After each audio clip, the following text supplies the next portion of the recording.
जमुना के प्रशासन देखते पैंट में पेशाब हो जाता।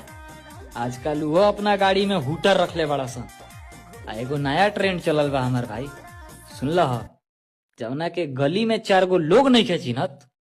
आजकल वो हर जिला में अपन शूटर रख ले बड़ा सन।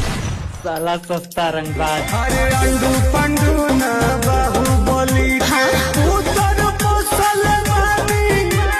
हर जिला हर गांव में अपने शूटर पोसल